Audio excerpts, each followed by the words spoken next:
Has Target gotten down to the bottom of exactly what happened, what caused the data breach? You know, we have immediately upon finding out about the breach, we engaged a company to come in and conduct an end-to-end review. That end-to-end review is ongoing. They're near the end of that. And they're looking at all aspects, what happened related to the breach, what happened, what we could have done to prevent it, looking at all of our technology, our controls, our systems, the team, a very broad view. And we've begun to make significant changes. We made changes immediately upon finding the breach. We've had several remediation steps we announced last week.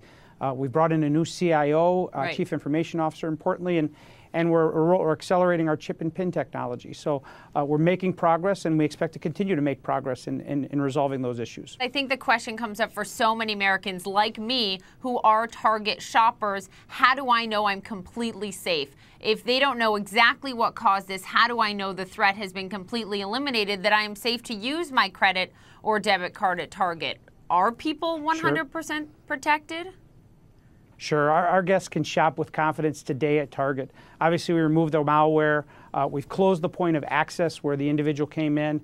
We've increased our malware detection. We've increased malware prevention. We put in a tool called whitelisting, which only allows the software we want to run on our point-of-sale systems to run on our point-of-sale systems. We've hardened our perimeter by increasing two-factor authentication. So we've taken significant steps to improve the security, and our guests can shop with confidence at Target today. I think, you know, many people might be scratching their heads when they hear you say, we haven't gotten to the bottom of what happened, we're still working on it, but customers are 100% safe shopping at Target with their credit and debit cards. How do you know that? Well, as I said, guests can shop with confidence, and last week we talked about all the significant remediation steps we've taken, you know, starting with bringing in a new Chief Information Officer. But beyond that, as I said, we've increased significantly our antivirus protection, putting in place tools like whitelisting. So only the software that we want to run on our point-of-sale systems can run on our point-of-sale systems. So we've made significant progress in remediation, and our guests can shop with confidence today. This is a question for every single retailer right now, and so much of retail has become mobile and uses credit and debit card numbers. And I'm wondering, at this point in time, do you think that any major retailer can be hack-proof?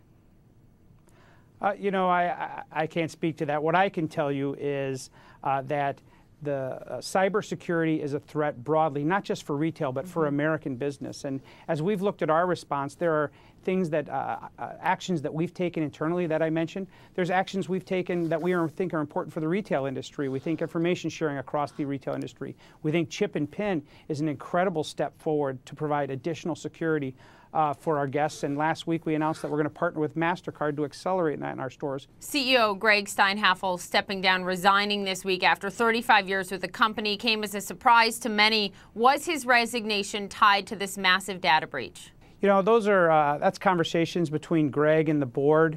And what I can tell you is we reached a place last week where Greg was very focused on getting us past the data breach. We announced significant changes related to that last week, and the board and Greg had discussions, and they determined that now was the right time for new leadership at Target going forward. And that's what we're focused on, is moving the company forward.